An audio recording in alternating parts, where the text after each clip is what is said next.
The day my sister's wedding procession filled the streets with crimson and gold, I crawled from the woodshed where I'd been imprisoned, my legs shattered, bones ground to powder by dozens of brutal strikes.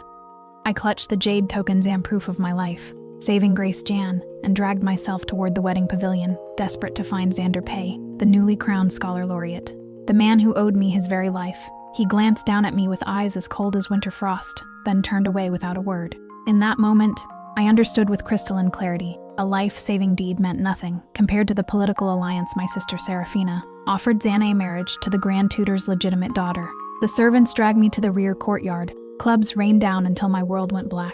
They threw my corpse into a dry well. When I opened my eyes again, I had returned to the day Xander Pei's life hung by a thread. This time, when the black-clothed assassins asked if I'd seen a wounded man fleeing through the woods, I smiled and pulled back the tattered mat where he lay hidden. How fortunate, Xan, the man you seek is right here. Hola, what do you think of our story? Your support is my motivation to keep updating. Feel free to click on the homepage to see more of the full story. Please make sure you're in a comfortable position. We'll begin the main story shortly. Leave a comment below and tell us which city you read our story in. The assassins seemed genuinely shocked that their quarry had dared hide directly under their noses. In their fury, they stabbed the unconscious Xander more than a dozen times.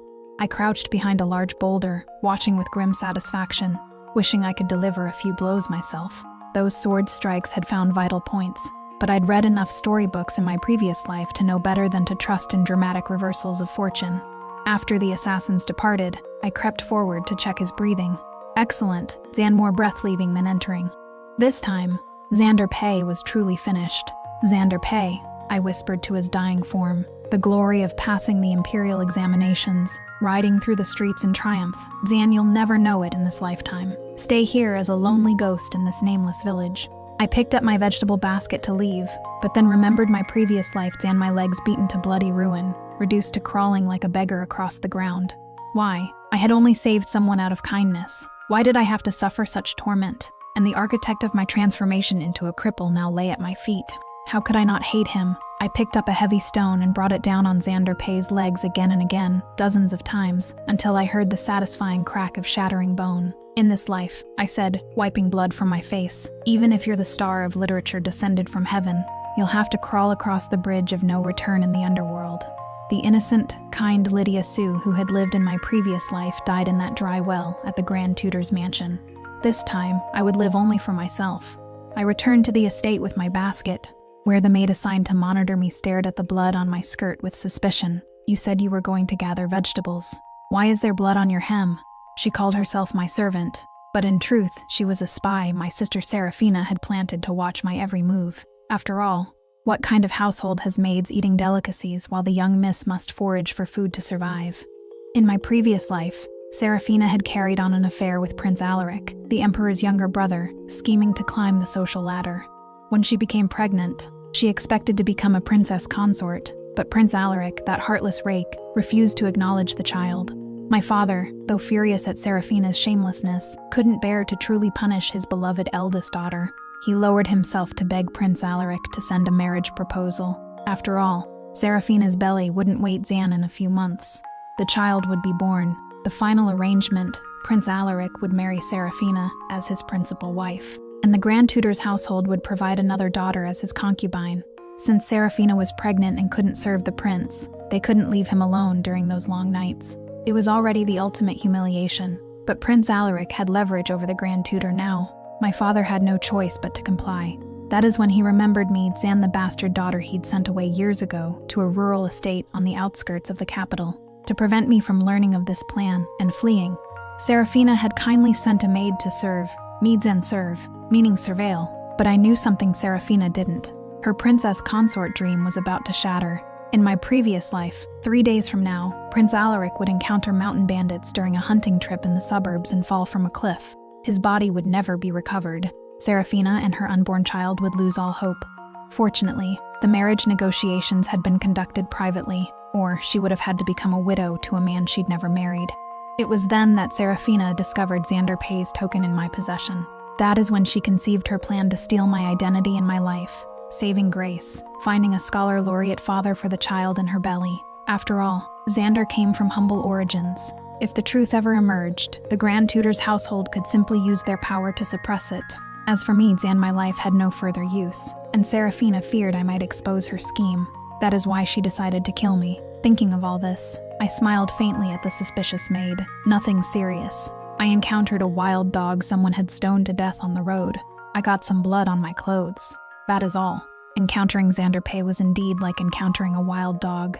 And as for Prince Alaric's impending disaster at Zan in my previous life, it was called a bandit attack. But I knew there was more to the story. I had considered fleeing the capital to seek a living elsewhere. But the roads were long and dangerous. No place for a defenseless woman alone. If I stayed in the capital, the Grand Tutor's household would eventually devour me whole. Since I had been reborn, Prince Alaric's fate could serve my purposes. In this deadly trap, I would use him to carve out a path for myself. 3 days later at dawn, I took my sickle and headed into the mountains under the pretense of gathering medicinal herbs. On the way, I encountered my neighbor Helena from the village, who was also going to collect herbs. I convinced her I only needed a small amount and would share half with her later, coaxing her to return home. Once in the mountains, I found the place where Prince Alaric had met his demise in my previous life. I climbed a tall tree and waited. Sure enough, moments later, 2 groups of fighters came crashing through the forest. Dan, one wearing the uniforms of the Imperial Guard, the other dressed in black night clothes. Their origins unclear. The Imperial Guards were protecting a man of refined features and expensive clothing, retreating to the base of the tree where I hid. The man already had a sword wound on his shoulder. A black, clothed assassin found an opening and moved to strike from behind. Just as his blade was about to pierce flesh, I dropped from the tree. Using the momentum of my fall, I swung my sickle and ended the assassin's life. This was my first time killing someone. Even though he was an enemy, my heart raced with panic, but the chaotic situation left no room for hesitation. I forced myself to remain calm. The Imperial Guards, seeing I meant no harm and was protecting the nobleman, turned their attention back to the assassins. Being well trained, they soon eliminated all the black-clothed attackers. The guard captain immediately knelt before the nobleman. Your Majesty, the rebels have all been slain. I counted them. Zan, their leader, was young Lord Alaric. The nobleman in fine robes covered his wound, his face showing grief. After a moment, he spoke heavily. This matter is of great importance. Make it appear as though bandits caused this chaos. Send word back to the palace. Only after arranging everything did he notice me wiping clean my sickle. He bowed his hands in gratitude. I was unfortunate to encounter disaster today, but blessed to have been saved by you, miss. May I know your name and residence? I wish to send proper thanks. I knew he was suspicious of my sudden appearance, but I had prepared my explanation. I am Lydia Sue, the second daughter of the Grand Tutor's household, born of a concubine. I simply drew my blade to help where I saw injustice. It is a small matter, unworthy of concern. The Grand Tutor's daughter. What brings Miss Sue to these deep mountains? My father found my temperament willful, so he sent me to a rural estate on the capital's outskirts to cultivate my character. Today, the estate ran short of medicinal herbs, so I came to the mountains to gather some. I never expected to encounter such a calamity. The nobleman repeatedly requested to visit and express his thanks. I pretended reluctance. It truly wasn't important. Besides, in a few days my father will fetch me back to the mansion. If you wish to express gratitude, sir, simply visit the Grand Tutor's residence in the capital. My answer was perfectly reasonable. Though I was a concubine's daughter, gathering herbs in the mountains wasn't my proper work. However, the Grand Tutor's household never gave me any regard, and the estate steward tormented me daily, treating me like a servant. These things could be easily verified with minimal investigation, so I wasn't afraid of him checking my story. I had a good idea of this man's identity, but saying more would seem deliberate. After explaining the situation, I left some medicinal herbs for his wound and departed, claiming I needed to gather more herbs. Only when I'd walked far away did I finally exhale in relief. I had gambled correctly on this move. I knew that in my previous life, Prince Alaric's disaster wasn't as simple as it appeared. Prince Alaric was the son of Consort Xenia, the late emperor's favored concubine. Consort Xenia had been exclusively favored for years, but remained childless. To consolidate her position, she had adopted the current emperor, Sebastian Shen, whose mother had died early. Perhaps Emperor Sebastian had deep fortunes, and only 3 years after Consort Xenia adopted him, she finally became pregnant with her own child. Naturally, she favored her biological son over an adopted one. Fearing Sebastian would steal her son's position, she sent Sebastian back to the prince's quarters. It was the Empress Dowager who took pity on Sebastian's loneliness and brought him to live under her care.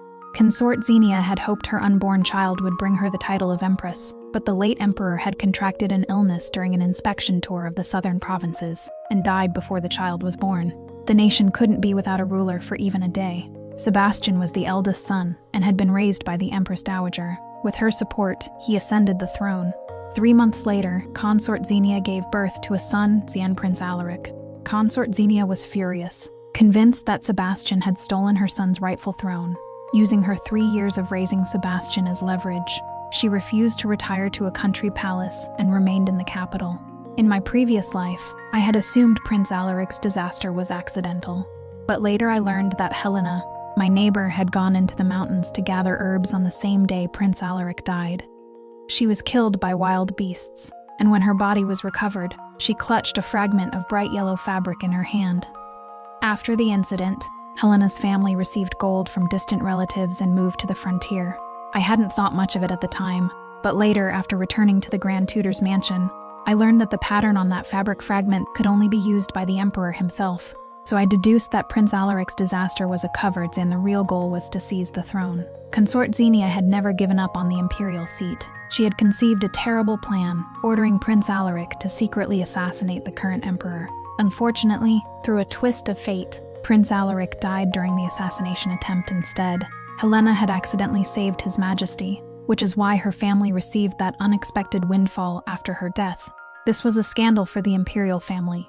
To cover it up, His Majesty claimed Prince Alaric had encountered bandits. Now, returning to the Grand Tutor's mansion was unavoidable. I needed to secure a powerful patron. Having lived in the suburbs for years, I knew the terrain well and had prepared in advance. I was 90% certain I could save His Majesty, bearing myself from having to endure the Grand Tutor household's contempt after returning to the capital. As it turned out, I had bet correctly. Based on how the guard captain treated that nobleman, he had to be the current emperor, Sebastian Shen. Carrying my herbs down the mountain, I saw the maid who monitored me waiting at the mountain pass when she spotted me. Her face was full of impatience. "Why did it take you so long? Someone from the mansion has come. They're here to take you back." I suddenly realized that in my preoccupation with the marriage scheme these past days, I'd forgotten Xian today was the day the mansion was sending someone to fetch me. I hastily packed my belongings and left my savings with Helena. I had stolen her opportunity, though in doing so I'd indirectly saved her life, but I'd also cost her the merit of saving the emperor. This silver would serve as compensation. Over the years living in the countryside, Helena and I had grown up together. Our bond ran deep. Parting today, I didn't know if we'd ever meet again. I gripped her hand tightly, urging her to take care. If the opportunity arose, I would return to visit. I warned her about the wild beasts in the deep mountains and advised her to avoid gathering herbs there. She clasped my hand in return, tears streaming down her face as she agreed. A breeze passed through. I glimpsed something familiar beneath Helena's outer robe, and an ornament of some kind. I moved forward to examine it more closely, but the impatient maid grabbed my arm and forcibly separated our joined hands. I had no choice but to give up. After bidding Helena farewell, I climbed into the carriage bound for the capital, under the maid's disdainful gaze.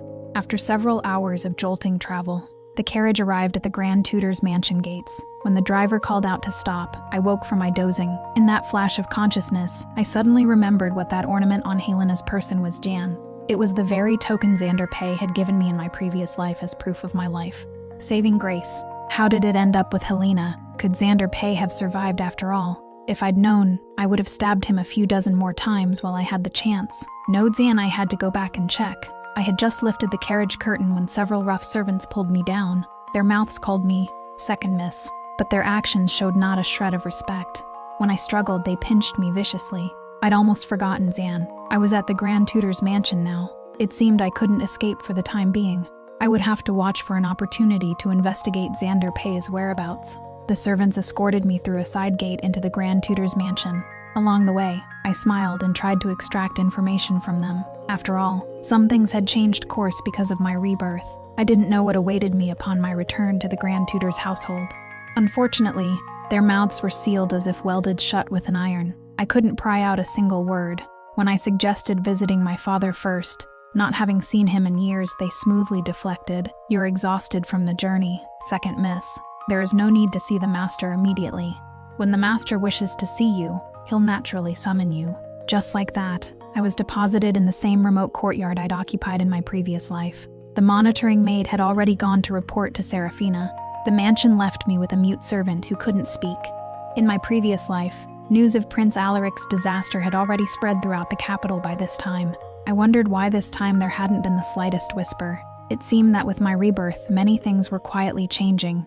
The next day, before I'd even woken, someone kicked my bedroom door open. The intruder was none other than my eldest sister, Serafina. Seeing me lying drowsily in bed, Serafina yanked me up by my hair and gripped my chin, forcing me to meet her eyes. Well, these years of rural life have treated you kindly. You've nurtured this little face until it is like a flower. The more I look, the more you resemble your cheap whore of a mother. My mother had been the daughter of a schoolteacher.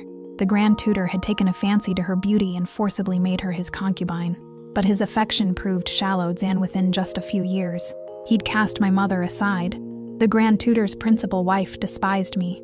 After my mother died, she sent me away to that rural estate. The grand tutor's wife disliked me, so naturally her daughter Serafina disliked me too. But she absolutely shouldn't have disparaged my deceased mother. Seeing my glare, Serafina grew angry. She was about to strike me with her soft whip when her personal maid stopped her. "Miss, don't let her provoke you. If you damage her, it will be difficult to explain to Prince Alaric. Your important matter comes first." At the mention of marriage, Serafina regained her composure. She sat in the place of honor and had two rough servants pin me down while she looked at me with a cold smile. "Strictly speaking, a lowly concubine's daughter like you doesn't deserve to marry into the prince's mansion. But I'm kind-hearted. I can't bear to see you married into poverty in the future, so I begged the prince to give you a position as a concubine. However, one can't simply enjoy blessings without enduring hardships. To ensure your belly doesn't spawn a bastard child in the future, your sister will handle this matter for you now." She gestured, and a young maid entered carrying a bowl of black medicinal liquid. "Don't worry, I consulted a physician. This medicine will leave no visible injuries. It simply spares you the suffering of bearing and raising children from now on." I never imagined she could be so vicious. Before even entering Prince Alaric's mansion, she wanted to destroy my ability to have children to eliminate future threats. I struggled desperately, but the two women held me even tighter. I clamped my mouth shut, unable to force the medicine into me. Serafina pulled a hairpin from her head and prepared to pry my mouth open. Had I been reborn only to suffer her torment again? What were all my days of preparation for? Just as I closed my eyes and prepared to accept my fate, the butler's voice echoed from the front hall. "Eldest miss, second miss, there is an imperial edict from the palace. The master summons you both to the main hall to receive the decree and express gratitude." Those words were like heavenly music to my ears at that moment. "Can't it wait? Don't you see this young miss is busy?" Serafina snapped. The butler bowed obsequiously. This old slave dares not interfere with other matters, but an imperial decree must be received by both the eldest miss and second miss without delay. Moreover, the master said this edict might be the marriage decree Prince Alaric requested. Hearing it might be Prince Alaric's marriage decree, Serafina finally released me joyfully. No one paid attention to my disheveled state. The butler pretended not to notice and simply gestured for me to hurry to the main hall. Serafina completely transformed from her earlier vicious demeanor. Like a gust of wind, she threw herself into the Grand Tutor's arms. "Father, is my daughter's wish about to come true? I'm so happy."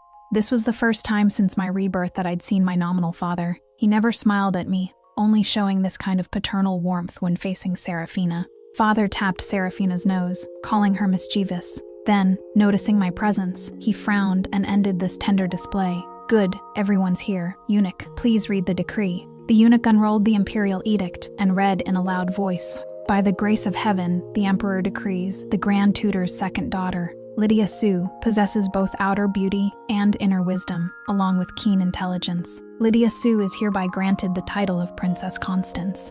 Additionally, Princess Constance shall receive her own mansion and 1,000 taels of gold. By this decree, Miss Sue, later someone from the palace, will escort you to express gratitude to His Majesty, then accompany you to your princess mansion."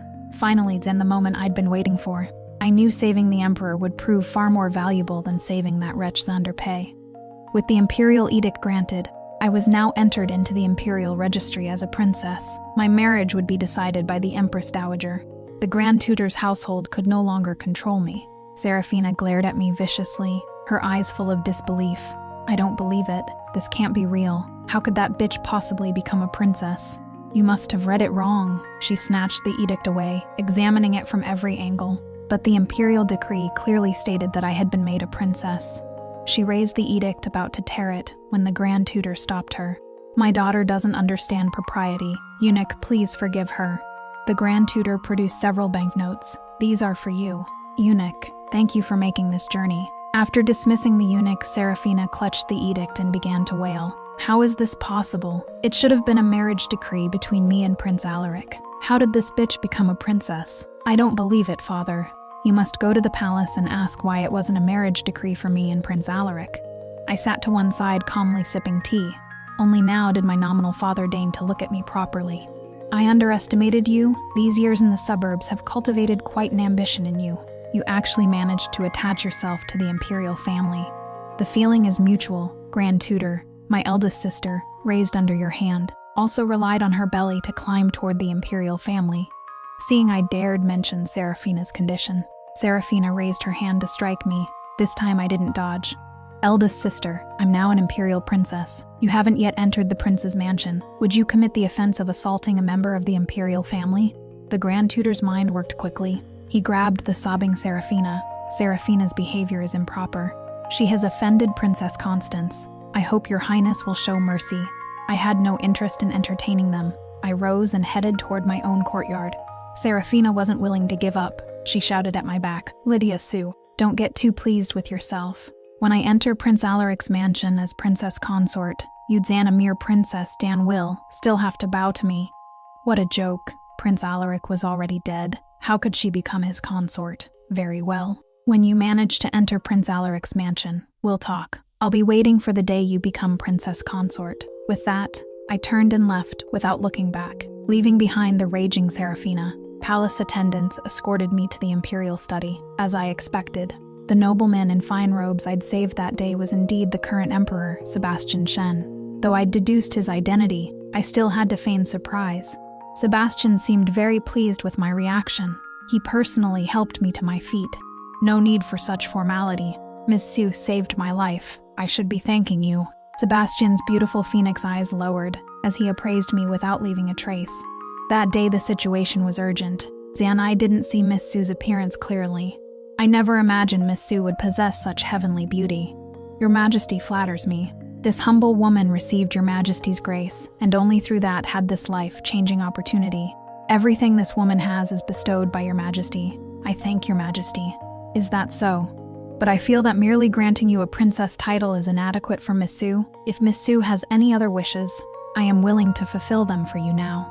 I looked at Sebastian. From the depths of his eyes, I could guess something of his meaning, but I couldn't respond to it, so I simply said, "Since your Majesty is willing to grant this woman a wish, I will presume to speak. Please grant me additional silver, your Majesty. Now that I must establish my own household, money is not enough." Sebastian looked at me deeply, seemingly not expecting me to make this request. After a long moment he sighed. "I am the Son of Heaven. My word is law. Naturally, I will fulfill your wish. If that is the case, I'll grant you another 1,000 taels of gold. However, this money isn't freely given. In the future, you must frequently enter the palace to keep the Empress Dowager company." At that moment, Sebastian didn't yet know this decision would change both our destinies in the future. After I departed, Sebastian's personal eunuch approached. "Your Majesty, since you favor Princess Constance, why not issue an edict summoning her into the palace? Why suffer this longing?" Sebastian shook his head helplessly. "I won't force anyone against their will. Since she is unwilling, I won't compel her." I knew nothing of Sebastian's thoughts. I only felt an overwhelming sense of relief. This time, I had finally changed my fate. This time, no one could control my destiny. But another troublesome matter remained Xan the token on Helena's person. Was it really Xander Pay's? To avoid complications, I sent someone to the rural estate that very evening to investigate Xander Pay. My agent returned with a report. There was no news of Xander Pay. Helena had also disappeared. Helena's brother said that recently Helena had been bringing food and medicinal herbs to a cave behind their house. Yesterday afternoon, she went to the cave and never returned. How infuriating. It seemed Xander Pay hadn't died after all, but had been saved by Helena. Xander Pay was merely a weak scholar. I hadn't expected him to be so difficult to kill. His survival posed a huge threat. I ordered people to secretly search for Xander Pay and Helena without drawing attention. The next day, news of Prince Alaric's death finally reached the capital. Just like in my previous life, the Emperor arranged for Prince Alaric to have died encountering bandits in the suburbs. Unfortunately, Serafina was still at the Grand Tutor's mansion, waiting for her marriage decree with Prince Alaric. When this news broke, I could only imagine the chaos in the Grand Tutor's household, but none of that concerned me anymore. My people searched the capital for half a month. By the time this year's autumn examinations concluded, and the top 3 scholars were announced, there was still no news of Xander Pei or Helena. Could they have left the capital for elsewhere? I gradually relaxed my vigilance, given a choice. I'd prefer never to have any connection with Xander Pei for the rest of this life. Now that he'd disappeared, perhaps I should learn to let it go. I began going out to enjoy the capital's beautiful scenery and savor its delicacies. Just when I'd completely relaxed, I encountered Helena in the capital. Meeting Helena was truly unexpected, but I recognized her immediately. She seemed delighted to see me too, clutching her medicinal herbs as she walked toward me. "Lydia, I never expected to meet you in the capital." I wanted to extract information about Xander Pei's whereabouts, so under the pretense of reminiscing, I drew out her story. After some questioning, I learned that Xander Pei was remarkably resilient. After being pursued and attacked that day, he somehow survived until the following day, when Helena found him. Helena had hidden him in a cave behind her house to care for him, and Xander Pei employed his old tricks again, Xan using the grace of saving his life as leverage. He promised to marry Helena someday, thus capturing her heart. What made me most angry was that Helena had gone into the mountains that day to gather healing herbs for him. Later, when I'd coaxed Helena to return home and shared some herbs with her, those herbs all ended up being used on Xander Pei. "I haven't even thanked you yet, Lydia. Without the money you left me, I wouldn't have been able to save Xander with just mountain herbs." Wonderful. The money I'd left Helena had all been spent on him too. This infuriated me beyond measure. Once I caught Xander Pei, I'd dismember him piece by piece. I asked Helena to take me to meet her future husband. Along the way, I kept thinking about how I should torture him. But when we reached the inn, Xander Pei was nowhere to be found. How strange. He was here when I left. "His legs aren't well, Xan. He shouldn't have gone out." Helena searched everywhere. Finally, she discovered that Xander Pei had disappeared along with the token he'd originally given her. I remember now. Xander said he still had relatives in the capital. That token was proof. He must have gone to find his relatives today. Xander Pei had relatives. I'd never heard of this. In my previous life, he was just a poor scholar from the countryside with no father or mother. I'd never heard of any relatives. Helena and I waited at the inn for a long time, but Xander Pei didn't return. Finally, I suggested taking Helena back to my princess mansion, instructing the innkeeper that if Xander Pei returned, he should be sent to the princess mansion. But no sooner had we returned than the mansion steward delivered an invitation. It stated that in 3 days, the Grand Tutor's household would marry off a daughter Xand, and the bride and groom were none other than Xander Pei and Serafina. Wonderful. After all this back and forth, these two had still ended up together. Helena was devastated when she saw the invitation. I stopped her, saying I would take her to the Grand Tutor's mansion in 3 days to demand an explanation. 3 days later, the Grand Tutor's mansion was decorated with lanterns and colored silk. Xander Pei, dressed in wedding robes, greeted guests at the entrance. Xan, except unlike my previous life, this time he could only sit in a wheelchair. He looked rather pitiful. With just one glance, I knew he had also been reborn. No wonder he'd managed to connect with Serafina so quickly, despite having no official honors yet. Helena began weeping the moment she saw Xander Pei. Xander Pei looked at me with resentment written all over his face. Only when his gaze fell on Helena did he show a hint of guilt. "Do you want to ruin his reputation?" I asked Helena quietly. "If so, my princess mansion's people will help you make a scene immediately." Helena considered, then shook her head. "I believe Xander must have his reasons. I want him to explain to me personally." As expected, Xan was a naive girl, just like I had been in my previous life, never having seen Xander Pei's true nature. Serafina's belly was already quite large. She could only wear loose wedding garments to conceal it. After the ceremony, she hastily went to the rear hall, leaving Xander Pei to entertain the guests. Then someone whispered in Xander Pei's ear, and he too went to the rear courtyard. Helena had been watching Xander Pei the entire time. When she saw him leave, she immediately followed. I was worried about her and went along as well. Just as we reached the rear courtyard, I saw a black-clothed man kneeling before Xander Pei, reporting something. Seeing Helena and me, the man quickly vanished. That black-clothed man's attire seemed somewhat familiar, but at the moment I was concerned about Helena and didn't think too much about it. Seeing Helena and me together, Xander Pei said nothing. He simply left Helena with a letter. Before leaving, he even advised me to conduct myself properly. He had the audacity to lecture me. If Helena hadn't been present, I would have finished him off right then and there. After reading the letter, Helena fell silent, neither eating nor drinking. Only after much persuasion did she reveal its contents. Xander Peh had actually asked her to become his concubine, saying he would give her wealth and status in the future. I knew Xander Peh was heartless and unrighteous, but I never imagined he'd be this shameless Xian asking Helena to be his concubine. I didn't know how to comfort Helena, but I also couldn't bear to let her sink into this despair. Just as I was feeling troubled, Helena came to her own resolution. I figured it out. What is Xander Peh anyway? He thinks he is worthy of having me as his concubine. To hell with him. This lady won't serve him anymore. I had underestimated Helena. She was stronger than I'd thought. She quickly put Xander Peh behind her. I just can't understand why the Grand Tutor's legitimate daughter would fancy that cripple. Could his relatives really be so influential? Helena's words set me thinking. In my previous life, I'd also wondered why Xander Peh, a poor scholar, had people trying to assassinate him. Those assassins seemed well trained, and the weapons they used looked somewhat familiar. Where had I seen them before?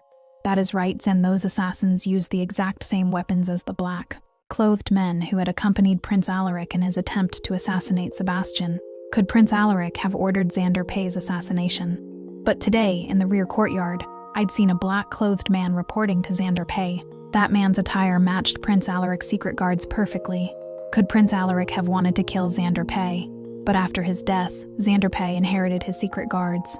That was absurd. But wait, Xan, there was only one person who could inherit Prince Alaric's secret guards. Consort Xenia. If it was Consort Xenia, then everything made sense.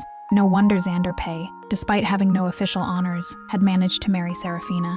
He'd latched onto Consort Xenia, that powerful patron. They both bore the surname Shi Xian. Could they actually be distant relatives? Consort Xenia was extremely dangerous. She'd been single, mindedly focused on getting Prince Alaric enthroned. Now that Prince Alaric was gone, she'd made contact with Xander Peh. With the Grand Tutor's household added to the mix, who knew what storms would brew in the future? But regardless, this was not good news for me. With this thought, I took up my princess token and quietly entered the palace. 3 months later, during the Mid-Autumn Festival banquet, Sebastian invited officials and their families to attend. I brought Helena, both of us dressed in our finest. I had a premonition that something significant would happen at this banquet, so I instructed Helena to watch for opportunities. Everyone had been seated for quite some time when Consort Xenia finally made her leisurely entrance. She was truly a beautiful woman. Xander Peh came as well, though he had no official rank. He attended by virtue of being the Grand Tutor's son, in-law. This time he didn't use his wheelchair, but his walk was still distinctly limping. Looking carefully, Xander Peh's features bore considerable resemblance to Consort Xenia's. My suspicions about their relationship deepened. After 3 rounds of wine, Consort Xenia suddenly smashed her cup as a signal. A group of black-clothed men swarmed into the banquet hall. I immediately moved to shield Sebastian, though I'd already warned him these two harbored treasonous intentions. I didn't know if he'd taken precautions. Xander Peh limped forward and drained his cup. Never expected this. Did you, Your Majesty? Even you have your day trapped in shallow waters. Or should I call you Imperial Brother? Consort Xenia anxiously pushed Xander Peh forward. What are you waiting for? Kill him and the throne is yours. Why waste words with him? But Xander Peh was in no hurry. What is the rush? Mother, your son wants to reveal what happened back then. Every detail. Everyone knows the late emperor doted on Consort Xenia. If the late emperor hadn't died suddenly, the throne would never have fallen to the current emperor. The late emperor had already intended for Consort Xenia's son to become emperor. Unfortunately, my brother wasn't born before the late emperor died. Fortunately, Consort Xenia had more than just Prince Alaric. I am also Consort Xenia's son. I too am qualified to be emperor. Xander Peh spoke with passionate conviction, but he didn't notice Consort Xenia's face growing increasingly dark. He raised the token in his hand. I, Xander Peh, am Consort Xenia's son, Xian A, legitimate heir to the throne. After his lengthy speech, Sebastian remained completely composed. When Xander Peh finished, Sebastian produced the late emperor's daily records. Consort Xenia's face turned completely black. Oh, I checked the late emperor's daily records. Your birth date coincides exactly with when the late emperor was touring the southern provinces to inspect flood damage. At that time, Consort Xenia was summering at a suburban palace. However, when Consort Xenia returned to the palace, a young guard from that palace also went missing. I investigated his hometown and found a token identical to yours. It seems your mother is indeed Consort Xenia. As for your father, well, no wonder. Consort Xenia had abandoned him to live among commoners. Consort Xenia didn't want to hear anymore. She directly ordered her people to attack. After all, if everyone here died, no one would know her dark secret. Xander Pei stood frozen in place. The Grand Tutor took Xander Pei's side and moved forward to seize Sebastian, but I kicked him away. Moments later, the Imperial Guards descended like heaven's warriors, capturing this rabble in one sweep. I knew Sebastian wouldn't be unprepared. Consort Xenia's rebellion lasted less than an hour before ending in failure. Xander Pei, Consort Xenia, and everyone in the Grand Tutor's household were thrown into the Imperial prison, awaiting execution after autumn. The prison was cold and damp. Serafina suffered a difficult labor in that prison and gave birth to a stillborn child. I asked Sebastian for 10,000 more taels of gold. This time I wanted to take Helena to see the southern provinces. Sebastian nodded, though clearly pained by the expense. Before leaving, I asked him a question. Why did Prince Alaric try to assassinate Xander Pei? You really think it was Prince Alaric? It was Consort Xenia. Xander Pei was the stain on her life, so when he surfaced, Consort Xenia immediately arranged to have him killed. Unfortunately, the assassination failed. After Prince Alaric died, Consort Xenia had no other options. Only then did she remember Xander Pei and wanted to use him to usurp the throne. Unfortunately, both mother and son were foolish, thinking they could successfully rebel with such meager forces. I see. Xander Pei had never been treated sincerely by anyone. The only two people who were ever sincere to him, he didn't cherish. He truly deserved his fate. To celebrate Scholar Laureate Pierce Fletcher's success, I commissioned a 6-foot-tall pure gold double lotus as a gift. On the day of the Scholars' Parade, he removed the flower from his cap and tossed it to my half-sister standing beside me. The crowd erupted in cheers. My sister blushed with embarrassment. At that moment, the Northern Garrison Army was returning triumphantly to the capital.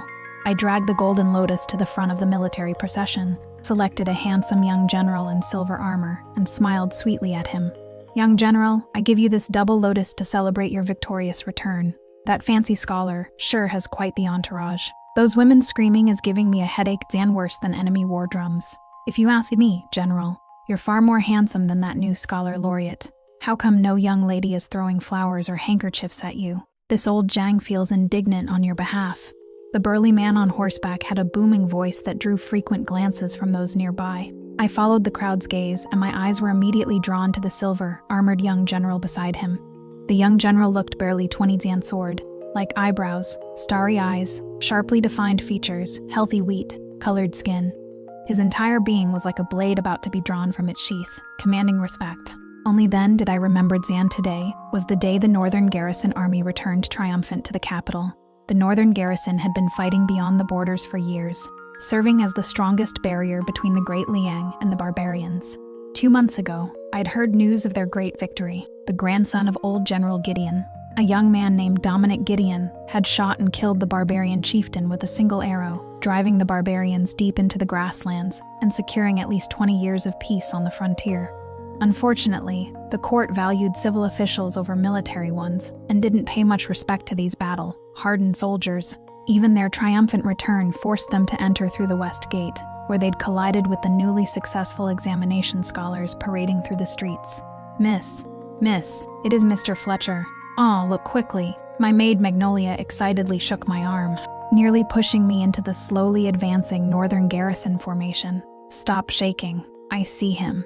I steadied the gold hairpin wobbling on my head, keeping my expression calm while feeling even more excited than Magnolia inside. Pierce Fletcher, the new Scholar Laureate, was my betrothed. Our families were in marriage negotiations, just waiting for his success to formalize the engagement. Double happiness, Scholar Laureate. I'm 17 this year with vast family wealth. If you give me the flower from your cap, I'll marry you with 100 acres of prime farmland. Bah. 100 acres is nothing, Scholar Laureate. Give it to me. I'll give you 10 shops on Dragon P Street. Magnolia's mouth twisted with indignation. These shameless women, who doesn't know the Scholar Laureate, belongs to our miss. According to our dynasty's customs, on the day of the Scholars' Parade, unmarried young ladies could pursue potential husbands in the street. If the Scholar Laureate agreed, he would remove the flower from his cap and present it to her. Legend said the woman who received the Scholar Laureate's flower would have good fortune all her life. Magnolia rolled up her sleeves, cupped her hands around her mouth like a trumpet, and roared with the force of swallowing mountains and rivers. Mr. Fletcher, our miss is here. This shout rivaled a tiger's roar, stunning the entire street into silence. The burly man with the northern garrison, his face covered in stubble, gaped with eyes wide as copper bells. Mother of mercy. This young lady's voice is louder than a military horn. What a waste she didn't join our army as a sentinel. I touched my nearly deafened ears, secretly delighted. Magnolia truly was the exceptional headmaid I'd carefully selected. So capable. Hearing the voice, Pierce Fletcher paused, then turned to look my way. When he saw me, his eyes brightened and his lips curved into a smile. The handsome young scholar on his white horse, dressed in brilliant red scholar's robes that made his face look like polished jade, and his entire being seemed to glow with radiance. With his smile, crying sounds erupted all around. The calls from young women and married ladies grew even more fervent, as if they wanted to overturn the entire capital. Pierce Fletcher reined in his horse, turned it around, and slowly rode toward me. Magnolia proudly showed off to those nearby. The Scholar Laureate is our future son-in-law. Jealous. Well, being jealous won't help. Who told our miss to have such good judgment?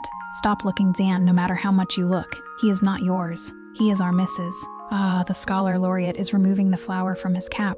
Wow, he is coming. He is coming. He is Zan. The voice cut off abruptly. Magnolia was like someone grabbed by the throat by an invisible ghost, mouth hanging open, her triumphant smile frozen on her face. Her expression transformed from excitement to horror, as if she'd witnessed something terrifying. Indeed, something terrifying had occurred. Pierce Fletcher leaned down, eyes full of tender emotion, extended his hand to remove the flower, and presented it to a young woman by the roadside.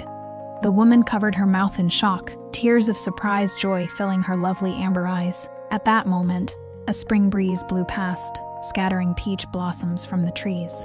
The handsome Scholar Laureate, the refined young lady, red robes, white horse, green skirt, pink flowers. Then they painted an exquisite picture of the Scholar Laureate presenting his flower. Wonderful, wonderful. What a pair of shameless adulterers. Magnolia rubbed her eyes, her angry voice practically squeezed through gritted teeth. Miss, did this slave see wrong? Did Mr. Fletcher just give the flower to second miss? Though spring was at its peak, and the sun felt warm, I felt cold to my very bones. Did Pierce Fletcher know what he was doing? He was supposed to marry me, giving the flower to his future sister. In-law Zan, what did that mean? Sister Clarissa, I wish you a life of peace, joy, health, and prosperity. Clarissa Sue looked up at Pierce Fletcher with tear-filled eyes. He extended his hand, then seemed to remember something and drew it back. Her pitiful gaze held 3 parts longing, 4 parts admiration, and 5 parts fear. Mr. Fletcher, you needn't do this for me. If sister finds out, she'll blame me. Pierce Fletcher frowned, dismounted his horse, and forcefully pressed the flower into Clarissa's hand. With me here, she wouldn't dare. She wouldn't dare. Why did he think I wouldn't dare? My maternal grandfather's family were imperial merchants. My mother was his only daughter. After mother married father, grandfather gave most of his fortune as her dowry. Mother was married 7 years before giving birth to me. She'd always treasured me like the apple of her eye, which cultivated my headstrong temperament. My male cousins even gave me a nickname, Zan, behind my back. They all called me Tiger Girl. I suddenly remembered when Pierce Fletcher first heard this nickname. He was quite surprised, then laughingly told my eldest cousin, "What Tiger Girl? I think Victoria Sue is at most a little wildcat." Indeed, Zan, the domineering Victoria Sue, when facing Pierce Fletcher, was as docile as a cat. He didn't like me always cursing at people, so I restrained my temper and learned to be gentle. He didn't like me always visiting the shops, saying I reeked of copper, so I spent 2 hours every day reading and writing. Even so, Pierce Fletcher was often dissatisfied. He complained my voice was too loud, not dignified enough. He complained my clothes were too elaborate, not refined enough. What he said to me most often was, "Victoria, you should learn more from your sister. Clarissa truly lives up to her name, Zan, pure and transcendent, clever as ice and snow. She is a talented woman famous throughout the capital. If only you had a third of her obedient and sensible nature." Grandfather often said, "The picker is the buyer." So I didn't take these comments to heart, thinking Pierce Fletcher just wanted to temper my character. But now, he seemed to have gone too far. It appeared I'd spoiled him, this bastard. I grabbed Magnolia, who was about to charge forward, my eyes cold as ice. Don't make a scene in the street, too unseemly. If 2 sisters fighting over 1 man gets out, where will the Honor Count's household save face? As if the Count's daughters can't find husbands. Go fetch the double golden lotus I prepared. While everyone eagerly watched the Scholar Laureate present his flower, amid the noisy street, a momentary silence fell. I cleared my throat, and called out loudly to the northern garrison standing off to one side, "General Gideon, congratulations on your triumphant return. This double golden lotus is my gift to celebrate your victory." All eyes turned toward me in unison. The gaze of the sturdy deputy general beside Dominic Gideon was particularly heated. Crash! Magnolia yanked off the red cloth. On the cart bed, a 6-foot-tall double golden lotus shone with dazzling brilliance under the sunlight. This was a double lotus cast entirely from pure gold. The lotus's base was a gold basin of stunning proportions, engraved with interlocking heart patterns. Gasps erupted throughout the street. Deputy Commander John gaped, nearly drooling. Sweet mercy, that golden lotus must weigh 100 pounds. Magnolia lifted her chin high, extending her delicate finger to tap the golden basin. This basin alone weighs over 90 pounds. The entire golden lotus weighs 222 pounds. Everyone quickly did the mental calculation. Those with better math among the spectators had already figured it out and let loose heart-wrenching shouts. That is 39,600 taels of silver. No matter how good-looking a scholar laureate is, can he compare to gold? Countless people surged toward us.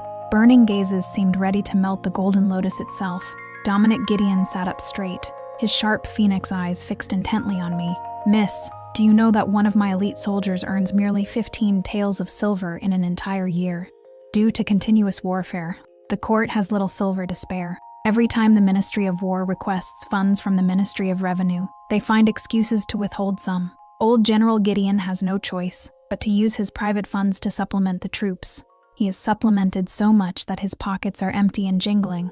I heard the general's mansion guards are working odd jobs on the side. Some are even carrying sacks at the docks. Miss Sue." Pierce Fletcher's book boy, Robin, struggled through the crowd, his face wearing an ingratiating smile. "Miss, please don't joke.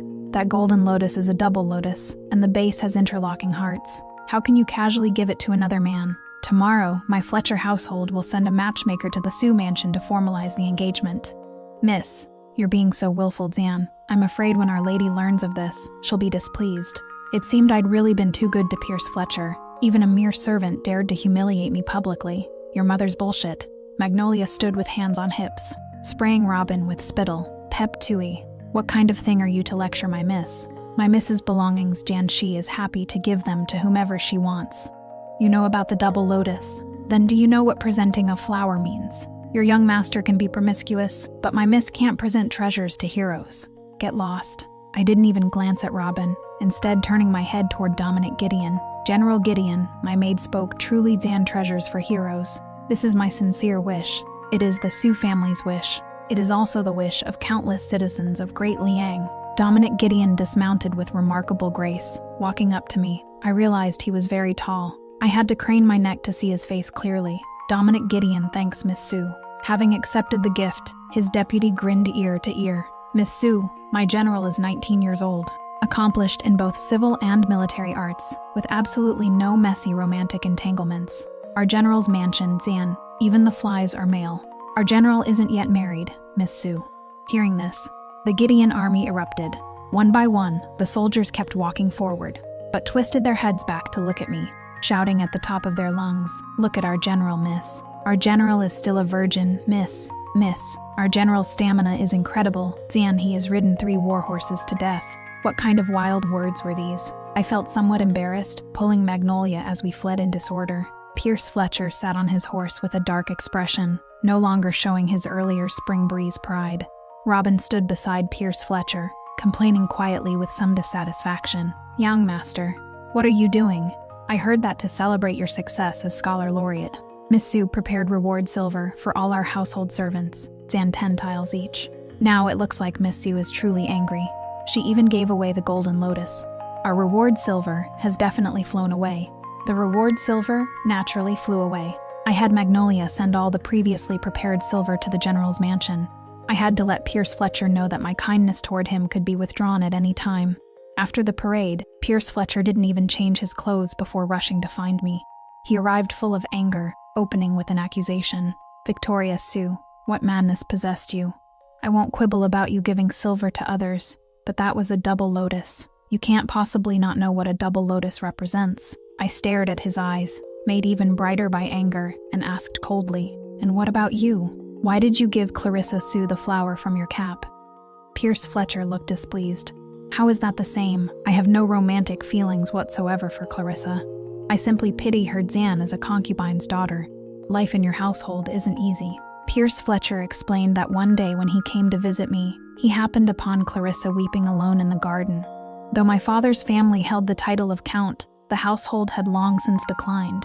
All the food, clothing, and expenses of the entire Count's household depended on my mother's dowry. When one takes from others, one is beholden to them. Everyone in the Count's household, from the old Count himself down to the maids and servants, had to watch my mother's expression and act accordingly. In those first few years of marriage, my father didn't dare mention taking a concubine. His marriage to concubine Liu was pure coincidence. At a flower banquet, my father fell into water and concubine Liu saved him. My mother, however unwilling, had to accept this marriage after all. Concubine Liu counted as my father's savior. That day, Clarissa was crying because she'd saved for a long time to buy a jade hairpin. Magnolia, seeing how beautiful it was, begged me for one. I happened to be in a good mood that day, so I gave Magnolia an entire set and a hairpin, a pair of earrings, and a bracelet. The Honor Count's household, knowing only the eldest miss, and not the second miss, isn't new. Even your personal maid probably has more standing in the household than Clarissa. As a legitimate young lady, she lives so cautiously and carefully. It truly isn't easy. That day, no matter how Pierce Fletcher comforted her, Clarissa just covered her mouth and cried. In desperation, Pierce Fletcher offered to give her the flower from his scholar, laureate cap. Only then did Clarissa stop crying. Recounting this, Pierce Fletcher sighed, his upturned phoenix eyes full of pity. Today you casually spent tens of thousands of taels of silver, but Clarissa only receives 2 taels of silver per month in allowance. You have everything. Why must you compete with Clarissa over a single flower? Victoria Sue, can't you be more magnanimous? I almost laughed in fury. Pierce Fletcher, if I remember correctly, your concubine-born sister receives 2 taels of silver per month in allowance. Even you, as the Fletcher family's legitimate eldest grandson, only get 15 taels monthly. You should go around the capital and ask Zan besides my household, which family gives a concubine's daughter 20 taels in monthly allowance. The Fletcher family prided itself on refinement, Zan the refinement of poverty, the nobility of self. Importance. The family had produced several Hanlon scholars and Imperial Academy supervisors. Though they enjoyed literary fame, they truly were penniless, their sleeves cleaner than their conscience. Moreover, Pierce Fletcher's father was a painting fanatic. Most of his monthly salary went toward buying antique paintings and calligraphy. Pierce's mother was calculating. She'd seen early on that literary fame couldn't fill stomachs. From the beginning, the Fletchers had initiated marriage negotiations with my family. They wanted my money. I wanted Pierce Fletcher's looks. At first, Pierce Fletcher strongly resisted this marriage, but I'd never failed to obtain anything I wanted since childhood. The more unwilling he was, the more determined I became to pluck this aloof flower from its heights. Through my persistent efforts, Pierce Fletcher finally accepted me, but he seemed to have gotten something confused. My compliance toward him was one of many tactics to win him over Zan, not because I loved him so much. I'd grovel in the dust. When it came to money, Pierce Fletcher grew angry. His handsome eyebrows knit into a large Trun character, and his usually gentle voice carried a hint of frost. Victoria Sue, my family isn't as wealthy as yours. Your maternal grandfather's family are generations of imperial merchants, controlling several maritime trade routes, earning gold by the bushel every day. But Clarissa is your sister after all. She is the legitimate second miss of this household. It is precisely because you treat her so poorly that I gave her the flowered Zan. I was compensating her on your behalf as her elder sister. Don't you understand? This revolting speech Pierce Fletcher delivered with perfect righteousness. Magnolia bit her lip hard, holding back again and again. Finally, she couldn't contain herself. Young Master Fletcher, my master's salary isn't enough to support himself, let alone support concubine Liu and second miss. That money all comes from our madam. Pierce Fletcher was displeased with Magnolia's interruption, but considering himself well-bred, he would never speak harshly to servants. At the moment, he merely glanced at Magnolia and said coolly, "Since second miss addresses Madam as mother, Madam should treat them equally. I cannot abide unfairness. If Victoria Sue intends to marry into my Fletcher family, she should know that my Fletcher family values reputation above all. We absolutely cannot tolerate mistreating women of the household." Perhaps feeling his words were too harsh, Pierce Fletcher softened his tone. "Victoria, since you're the elder sister, you should act like one. Whatever you have, Clarissa should have too. That is proper. When word gets out, people will praise your mother for being fair and just, and speak well of your family's traditions and sisterly harmony. Aren't you preparing your trousseau list? You should have your mother prepare 2 identical copies. You mustn't show favoritism and embarrass Clarissa.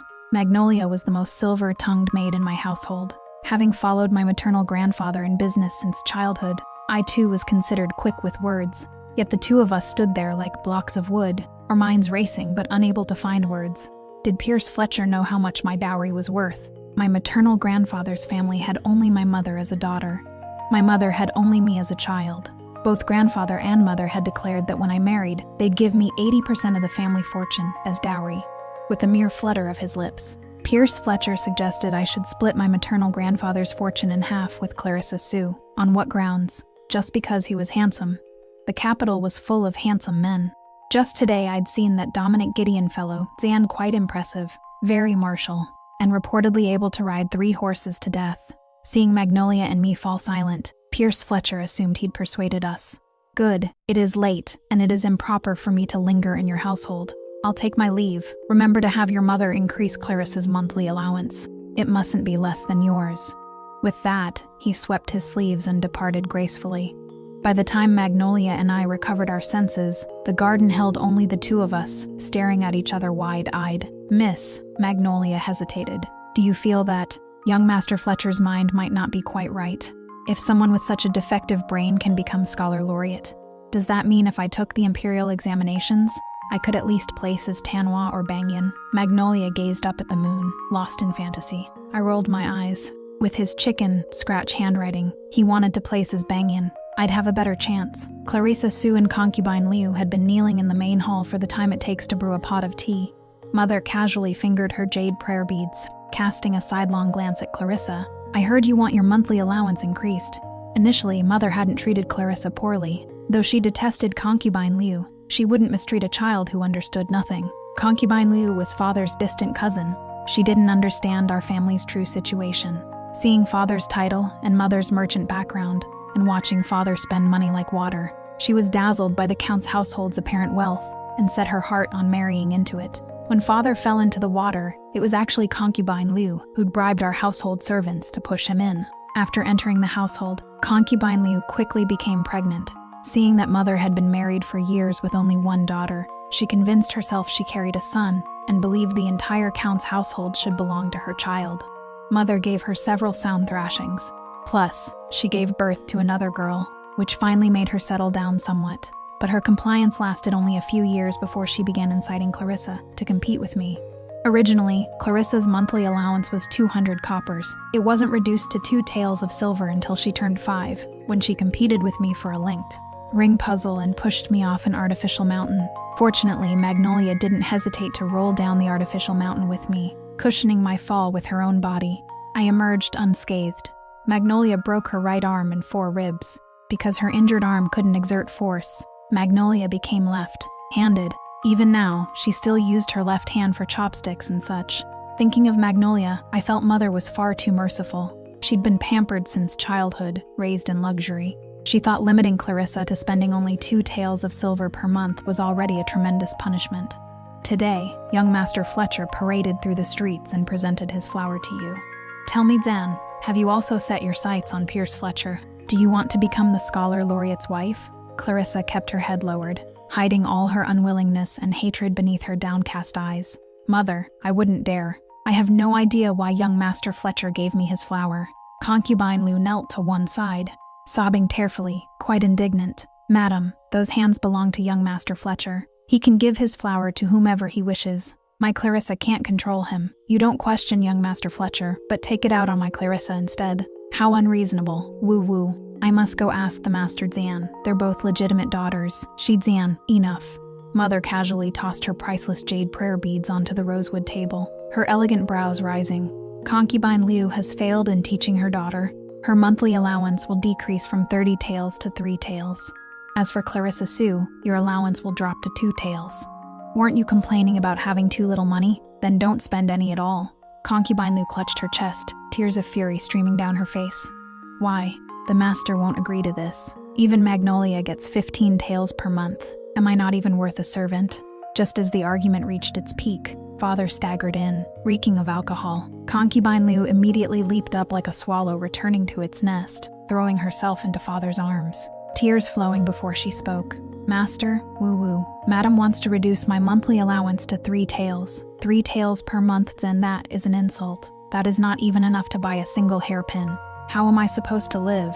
Father rubbed his round belly, about to speak, when Mother shot him a look. What? Do you also want your allowance reduced? Concubine Liu probably didn't realize my mother was appearance obsessed. When Father was young, he cut quite a figure and a famous beauty among the capital's men. It was that handsome face that made Mother tolerate Father in every way. But now, I glanced at Father's plump figure and couldn't bear to look directly at him. 3 taels of silver isn't so little, just spend it carefully. All right, I'm very busy. Be more sensible. Don't constantly upset Madam, will you? With that, he flashed Mother an ingratiating smile. Madam has worked so hard. Concubine Liu truly couldn't read the room. She fancied herself superior to my merchant, born Mother because Father was a scholar. Though merely a concubine, she constantly compared herself to Mother in every way. Unable to surpass Mother herself, she poured all her resentment into Clarissa, wanting her to overshadow me. But she didn't understand Zan in this household. Mother's word was law. The only reason Mother hadn't dealt with her was that she found Father tiresome and didn't want to get close to him. Having Concubine Liu around served as a buffer. Father came and went like the wind, leaving behind only a faint scent of alcohol. Concubine Liu stood frozen, her face twisted with hatred. Master, are you really going to abandon me like this? Master. Her wails were piercing. Those who didn't know better might think she was trapped in some wolf's den. Stop that noise. You're giving me a headache. Scream again, and I'll have someone slap your mouth. Concubine Liu immediately clamped her mouth shut, her head drooping like a quail's. Sometimes I actually admired her and Clarissa. The two were like village dogs that bully the weak and fear the strong. When you ignore them, they jump around you relentlessly, barking non-stop. But once you lose your temper, they start wailing to the heavens, desperately playing the victim. Just like this Pierce Fletcher business. Clarissa's words weren't wrong, since she'd only cried in the garden after all. Crying in her own home wasn't illegal. It was Pierce Fletcher who'd chosen to give her the flower. If anyone should be blamed, it should be Pierce Fletcher. According to our previous agreement, the Fletcher family should have come to formally present betrothal gifts today. I deliberately stayed home all day, waiting. Originally, I'd planned that when the Fletchers came with the betrothal gifts, I'd negotiate with them to postpone the engagement. Pierce Fletcher's mind clearly wasn't functioning properly. I needed to reconsider this marriage. But from morning until nightfall, no one from the Fletcher family appeared. The second day passed. Still, the Fletchers sent no one. It wasn't until the third day that Robin arrived alone at my household. He stood with hands behind his back.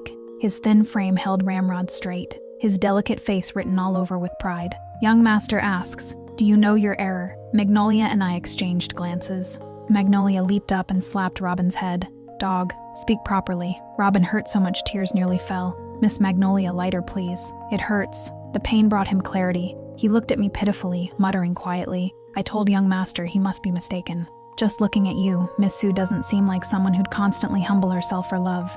Everything before was just tactics to win over young Master." Damn, I was misled by his confidence. Miss Sue clearly isn't the type to grovel for affection. I was somewhat surprised. This Robin's mind was clearer than Pierce Fletcher's. Robin wore a bitter expression as he relayed Pierce Fletcher's message. The day after Clarissa's monthly allowance was docked, she ran out to find Pierce Fletcher and tearfully complained. Pierce Fletcher, hearing this, grew very angry. To teach me a lesson, he decided to postpone our engagement until I apologized to Clarissa and agreed to split half my dowry with her. Only then would he consent to our betrothal. Young Master also said, Zan. Robin lifted his eyes, stealthily gauging the expressions of Magnolia and me. Seeing our faces, he decisively retreated several large steps. Once he'd backed to what he deemed a safe distance, he gritted his teeth and threw caution to the wind. Young Master also said, Miss Sue should copy texts on feminine virtue and propriety in her spare time. Only by learning sisterly harmony and yielding to younger siblings will you be qualified to become the Fletcher family's principal wife.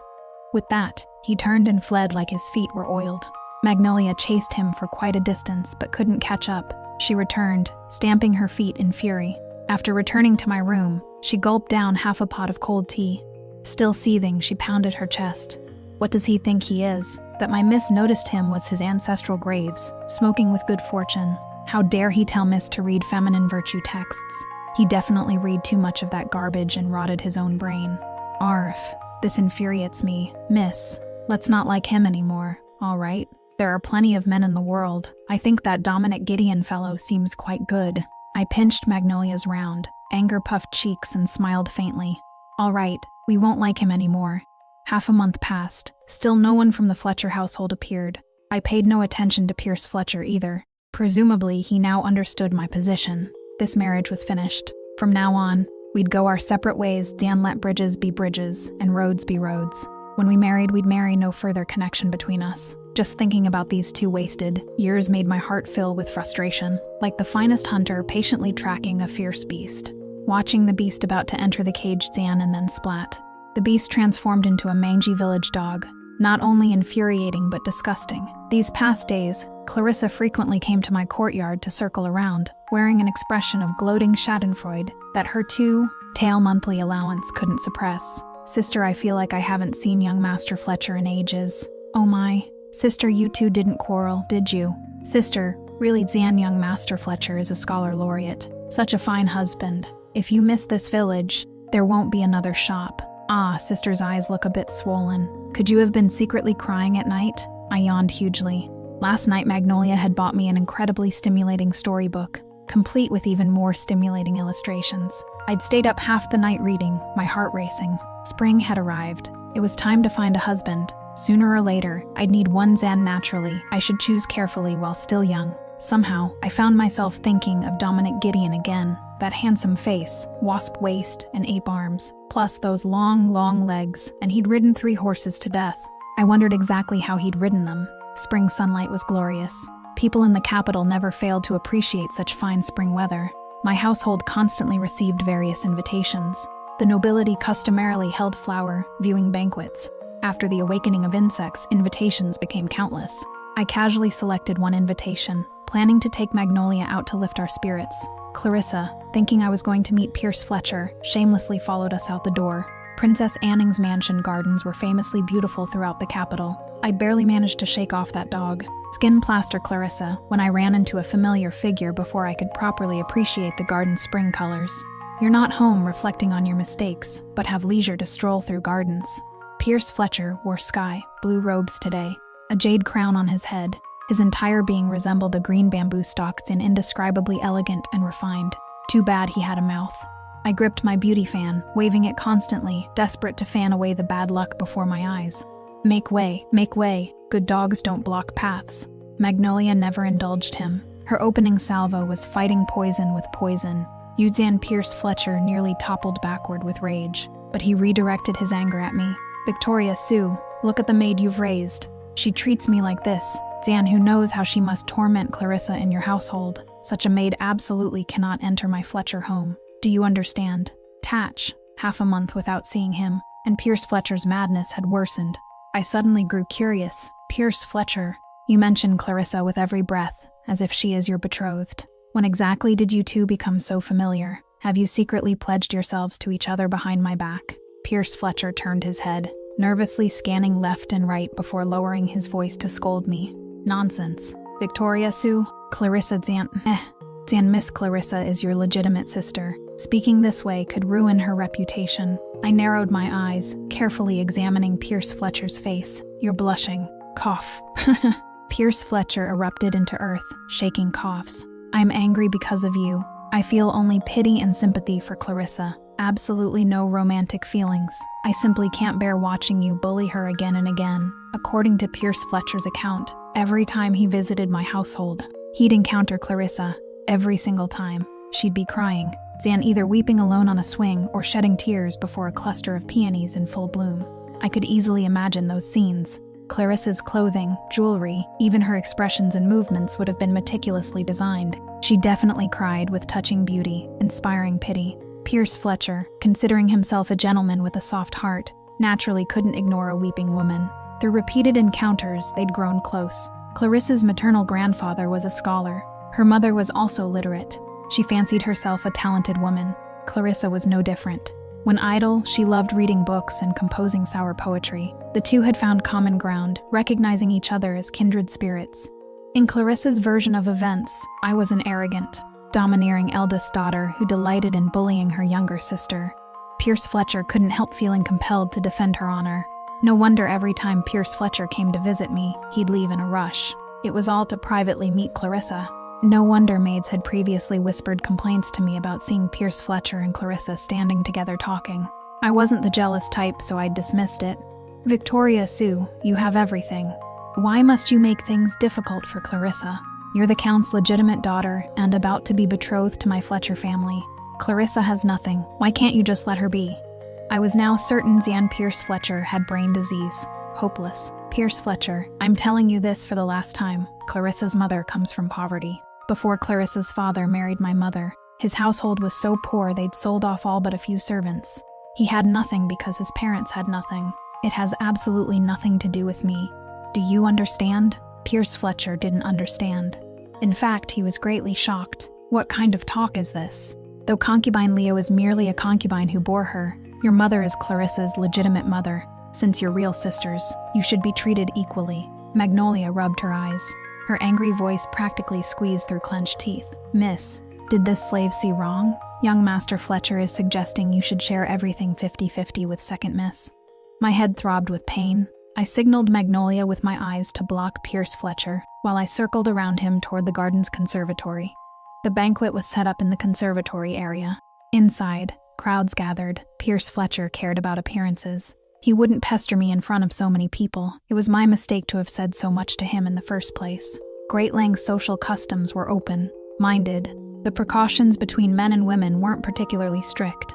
Many flower banquets hosted by noble families were originally prepared by household elders for unmarried sons and daughters. Inside the conservatory, music flowed melodiously. Songs rang out sweetly. The atmosphere was lively without being cacophonous. As I entered, Princess Anning's eyes lit up. She waved me over. Victoria, come quickly. Like stars surrounding the moon, several young ladies clustered around her. As I approached, Anning winked at me with a theatrical expression. I heard your happy occasion is imminent. How is it you didn't arrive with our brilliantly talented scholar laureate? A nearby girl laughed quietly. Anning, you just returned from Loyang. You don't know yet Zan on the day of the scholars' parade. The scholar laureate gave the flower from his cap to Clarissa Sue. The Honor Count household celebration will probably be for a different person now. Look, Zan here, come our leading players. She finished with an expression of eager anticipation, eyes fixed on the conservatory entrance. Pierce Fletcher and Clarissa Sue entered side by side, laughing and talking. Pierce Fletcher's manner was intimate, his gaze as gentle as water. Clarissa wore a bashful, shy expression, her eyes brimming with happiness. They truly were a perfectly matched pair. Anning's face turned cold, her voice dripping with sarcasm. Her own household had several troublesome concubine-born sisters. She'd never liked Clarissa. I didn't look at Pierce Fletcher. My burning gaze focused on the person following behind him. A young man wearing black fitted robes, a waist sash pulled tight against his lean waist. His posture stood straight as a pine, his features sharp, his entire aura completely at odds with the conservatory's luxurious atmosphere. He didn't seem like someone attending a banquet Zanmore, like someone going into battle. It was Dominic Gideon. He'd actually come too. Dominic's initial carelessness transformed the moment he saw me. His lips curved upward in a smile more captivating than all the spring colors in the garden. His bright, even white teeth dazzled my eyes. Miss Sue, it has been many days. Have you been well? He strode toward me with great strides, completely ignoring everyone's astonished looks. Seeing him, Pierce Fletcher's smile froze at his lips. His face darkened as if I owed him money. Abandoning Clarissa, he walked toward me. Victoria Sue, what is he doing here? Pierce Fletcher looked displeased, his cold phoenix eyes appraising Dominic from head to toe. The darker his expression grew, the blacker his face became. Don't forget your status. The Fletcher and Sue families are negotiating marriage. You should be circumspect, maintaining proper distance from outside men. Dominic scoffed, crossing his arms over his chest and cocking his head to look at Pierce Fletcher. Brother Fletcher just entered alongside Miss Clarissa Sue. I'm an outside man, Zan. What is she? Your wife? I never knew Dominic possessed such a sharp tongue. Watching him, I found him increasingly pleasing to the eye. Young Master Fletcher and I are completely innocent. Clarissa maintained her usual style. After 2 sentences, her eyes reddened. Not going into opera was truly a waste of her talents. Pierce Fletcher's heart ached. Even his tone grew severe. Clarissa and I are merely friends. Besides, how can men and women be compared the same way? I was utterly sick of Pierce Fletcher. Everyone else in the conservatory pretended to be busy while their eyes all slid toward us. I didn't want to be watched like a performing monkey. Turning my face toward Dominic, I smiled. "General Gideon, it is rather stuffy here. Would you be willing to accompany me for a walk by the lake?" Dominic and I had barely stepped out of the conservatory when Pierce Fletcher followed right behind. Clarissa bit her lip, unwilling to fall behind, and hurried after Pierce Fletcher. The others couldn't bear to miss this excitement. One after another, they pretended they wanted to view the lakeside scenery. I've long heard the Prince's Mansion Lake boasts beautiful scenery, well worth viewing. Indeed, I heard they built a 9-turn winding bridge over the lake. That bridge sits just 1 foot above the water surface. Walking on it feels like strolling across the lake itself, and quite marvelous. Today's sunshine is perfect. I've been wanting to go to the lake for a breeze. Let's go together. As we departed, the huge conservatory completely emptied. Only a few singing girls and musicians remained. Miss Sue, that golden lotus you gave me," eyed Zan Dominic's sweet-colored handsome face flushed faintly. After much hesitation, he gritted his teeth, bent forward and apologized. "I'm sorry. I pawned the double golden lotus." Naturally, I knew. The pawn shop where Dominic pawned the golden lotus was my shop. The lotus was worth over 30,000 taels. I'd specifically instructed the manager to give him 40,000 taels of silver.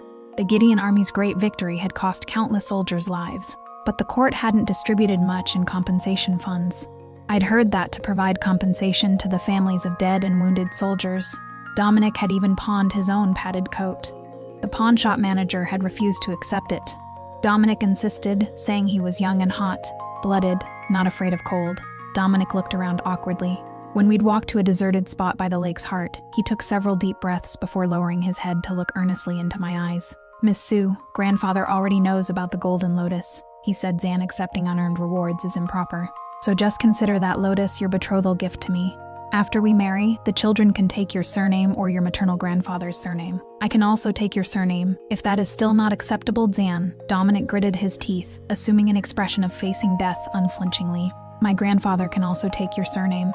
After this declaration, Dominic felt both ashamed and humiliated, but didn't look away. He stared at me steadily, swallowing hard, his gaze fixed on my lips, like a prisoner desperately and hopefully awaiting judgment. I suddenly felt this might be Dominic Gideon's most vulnerable moment in his entire life. He'd gambled with all of a man's dignity and pride. Under the sunlight, his black pupils shone with heart-wrenching sincerity. My heart felt as if someone had suddenly squeezed it. Zan slightly sour, then somewhat swollen and aching. The Gideon family loved money dearly. Old General Gideon had an unflattering nickname at court: Zan Gideon the Iron Rooster. People mocked him as tighter-fisted than an iron rooster. But he lived an extremely frugal life. Poor food, poor clothing. Zan wishing he could split one coin into two, because he used the money he saved to support the widows and daughters of fallen soldiers. Truly admirable and lamentable. The money, loving Dominic Gideon, and the wealthiest Victoria sued Zan from any angle. We were a perfect match. I proactively extended my hand, grasping Dominic's rough, broad palm. "We've only met once. Discussing marriage is too hasty. However, I think we could get to know each other first. If things go well, you can send someone to propose formally." Dominic's entire body stiffened. Then he lowered his head, staring transfixed at my hand. Under the sunlight, 2 hands clasped together. Zan, one black, one white, one rough, one delicate. Like intertwined yin-yang fish. Dominic's face turned explosively red in an instant. "What are you doing? Let go." Seeing this scene, Pierce Fletcher's eyes nearly split with rage. He completely forgot about grace and bearing, spreading his legs to run toward us. Clarissa followed close behind. "You bastard! How dare you touch my betrothed?" The wooden bridge was narrow to begin with. Pierce Fletcher desperately tried to squeeze between Dominic and me, his body losing balance. Just then, Clarissa extended her foot and deliberately hooked his ankle. Splash! Pierce Fletcher completely lost balance. His hands flailed wildly in the air, accidentally striking me. To avoid his swinging palm, I instinctively leaned backward and also fell into the water. Young Master Fletcher. Splash, splash. Without hesitation, Clarissa jumped into the water and swam toward Pierce Fletcher. Only then did I remember Zan, she knew how to swim. Concubine Lou's courtyard had a lake. Every summer, she'd secretly teach Clarissa to swim. This mother-daughter pair truly planned far ahead. I never imagined Clarissa would follow her mother's old playbook. Dominic leaped into the water, wrapped an arm around my waist, and swiftly broke the surface. So fast that I didn't even have time to choke on water, Zan as if I'd merely stood briefly in the shallows. Once ashore, he quickly removed his outer robe and draped it over me. He didn't forget to wring out my soaked hair. In comparison, Clarissa and Pierce Fletcher were quite bedraggled. After all, Pierce Fletcher was a man. Not knowing how to swim, in his panic his hands flailed desperately. Clarissa expended great effort grabbing him from behind around the neck, dragging him to shore. By the time Dominic pulled him up by his collar, Pierce Fletcher had swallowed considerable water. Eyes tightly shut, face deathly pale, he lay on the ground looking half dead. Young Master Fletcher, wake up. Clarissa knelt on the ground, wiping water from her face. After much hesitation, she suddenly bent down and pressed her lips against Pierce Fletcher's closed mouth. Gasps erupted all around. The spectators who'd followed us into the water rushed over even faster after seeing us fall. At this moment, the narrow wooden bridge was packed with people. Those in front considerately crouched to let those behind see clearly. I burrowed deeper into Dominic's embrace, unable to suppress a sigh. Well then, now even if we don't want this engagement, we'll have to go through with it. Though Great Liang's social customs were open, being soaked and embracing like this in broad daylight and not formalizing the engagement would be difficult to explain. I peeked at Clarissa. Sure enough, the joy in her eyes couldn't be suppressed. The events at Princess Anning's mansion spread throughout the capital before evening fell. The next morning, just after dawn, Dominic Gideon was already waiting at our gate, covered in starlight and dew, frost on his shoulders. Dan, who knew how long he'd been waiting outside. He held 2 wild geese in his hands. A group of soldiers behind him. He said he'd come to propose marriage. His sudden appearance nearly gave the gatekeeper a heart attack, thinking the Count's mansion had gotten into trouble and been surrounded by authorities. Regarding this marriage, my father was rather indifferent. Mother, however, was absolutely delighted. Though that Pierce Fletcher is handsome, his body is weak. Mother thought you were young and didn't know how to choose a man. Who knew my daughter's eye is actually so good? Just as Mother was about to hand over my birth date and time, someone came stumbling through the door. I don't agree to this marriage. Pierce Fletcher's face was deathly pale, his entire being looking seriously ill. Standing in the room, he swayed as if about to collapse. Mother secretly pinched my palm. See, I told you his body is no good. Just falling in the water made him this weak. Pierce Fletcher looked at me with anguished eyes, his eyes rimmed red. Victoria Sue, how can you be betrothed to someone else? Father was furious. Pierce Fletcher, what kind of talk is this? Yesterday's incident of you falling in the water has spread throughout the capital. You're not planning to propose to my Clarissa Dan. What are you doing empty-handed at my home? Pierce Fletcher stammered. I never intended to marry Clarissa. Pierce Fletcher's brain disease had worsened even more. Previously, when negotiating marriage with me, every word was about Clarissa Sue. Now, just when he could marry Clarissa, he claimed he only wanted me. Did he think the Sue family sisters were cabbages in a field, his to pick and choose? Shut your mouth. Father slammed the table, standing abruptly. To save you, Clarissa not only soaked her garments but gave you mouth resuscitation. Now you say you won't marry her Zand. How will she conduct herself in the future? You claim to be a gentleman, but you're clearly an ungrateful wretch who betrays his benefactors. With every sentence Father spoke, Pierce Fletcher stumbled backward a step. After 3 steps, he tripped and fell to the ground, his eyes rolling back as he fainted. Mother shot Father a look. The Count certainly cares for his daughter. You forced the Scholar Laureate to death through your insistence. Father was terrified. With agility that didn't match his physique, he rushed over, crouched down, and reached out to check Pierce Fletcher's breathing. Madam, you scared your husband to death. Pierce Fletcher was carried out of the Sue mansion on a stretcher. This incident spawned many rumors throughout the capital. The 3 most widely circulated versions were: 1. The Scholar Laureate refused to marry Clarissa Sue. To demonstrate his resolve, he knocked himself unconscious against a pillar. 2. The Scholar Laureate refused to marry Clarissa Sue and was beaten unconscious by the Honor Count with clubs. 3. The Scholar Laureate harassed Victoria Sue and was punched unconscious by young General Gideon. After Pierce Fletcher left, Grandmother personally visited the Fletcher household.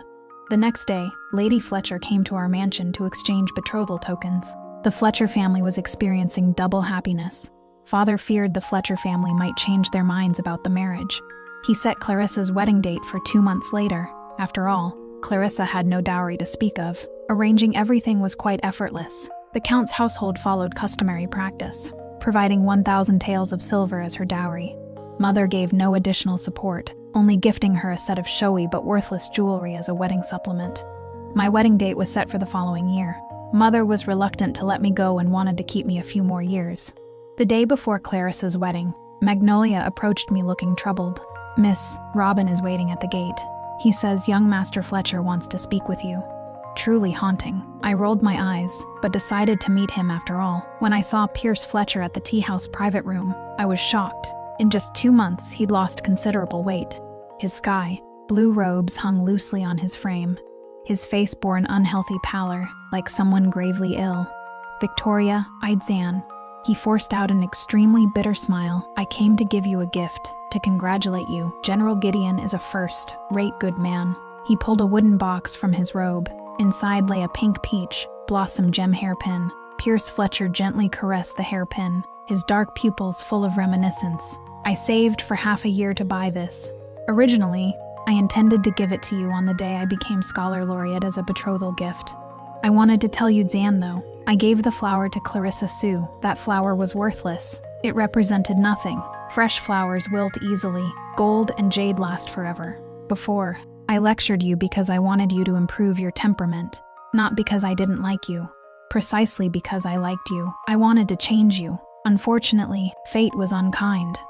I pushed the hairpin back, looking at Pierce Fletcher with mixed feelings. It is not fate being unkind. It is you deceiving yourself. You claim you had no romantic feelings for Clarissa Sue, yet you never avoided impropriety. Were you two truly as innocent as you claim? That day, both Dominic and I saw it. Zan. Clarissa Sue deliberately pushed you into the water. My half-sister has been scheming to marry you all along. All remaining color drained from Pierce Fletcher's face in an instant. Having said my piece, I had no desire to deal with him further. I rose to leave. Only after boarding my carriage did I see Pierce Fletcher stumble out of the tea house, utterly lost. Every few steps, he bumped into 3 people. I heard Pierce Fletcher fell seriously ill, so sick he had to be supported during the wedding ceremony. Lady Fletcher, disgusted that Clarissa brought so little dowry silver, treated her coldly and demoting her from legitimate daughter to concubine status, showing her no pleasant expressions. Even on the return visit after the wedding, Clarissa came alone. She cried in concubine Lou's courtyard for half the day. When she emerged, her eyes were swollen like peaches, though when she saw me, she still forced a smile. I haven't been sleeping well lately. I'm afraid sister finds it amusing. My husband is simply too passionate. I can barely keep up. I nearly rolled my eyes to the heavens. With Pierce Fletcher in that state, Zan, who would believe her? I was too lazy to expose her lies. Besides, Dominic Gideon was waiting at the gate to take me horseback riding.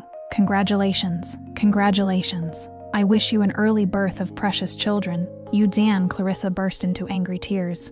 Only later did I learn that Pierce Fletcher had been using poor health as an excuse to avoid consummating the marriage with Clarissa. Newlyweds, they'd already become a pair of bitter enemies. Pierce Fletcher avoided Clarissa. Clarissa, with nowhere to vent her resentment, frantically bought things to console herself. She spent all her dowry, and squandered Pierce Fletcher's salary as well. Seeing she couldn't win back Pierce Fletcher's heart, Clarissa simply abandoned all restraint. From a talented woman, she transformed into a shrew. Every day, she and Pierce Fletcher quarreled. Zan. Small fights every 3 days, major battles every 5.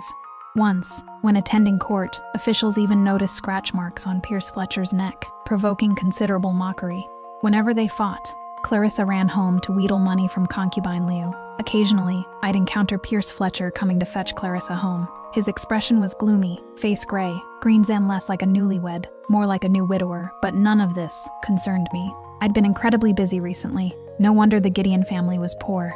These people only knew how to save money, giving every saved penny to orphans and widows. Their method of charity was simple and crude. Zan. Just throwing money at problems. They had no understanding of commerce, no concept of making money work for them. I arranged employment for all the Gideon Army veterans, helping them support themselves. They'd long felt guilty toward the Gideon family. Now, able to stop relying on the Gideons for handouts, each one worked with tremendous energy. Many older soldiers even seemed years younger. Everyone in the Gideon household was deeply grateful to me. Old General Gideon even publicly declared that if Dominic ever treated me poorly, he'd strike Dominic's name from the family register and bar him from the ancestral tomb. Victoria, after riding, would you like tea or theater? The sun is harsh. Zan, be careful not to overheat. This tea is a bit hot. Let me cool it for you before you drink. I reclined leisurely on a lounge chair by the river. The summer breeze carried moisture, dispelling bodily heat. Dominic considerately massaged my legs. With just one look from me, he knew whether I was thirsty or hungry. This was the life I was meant to live. When one is satisfied with life, one should enjoy it fully. Even if 1,000 gold pieces scatter, 10,000 more will return. The end.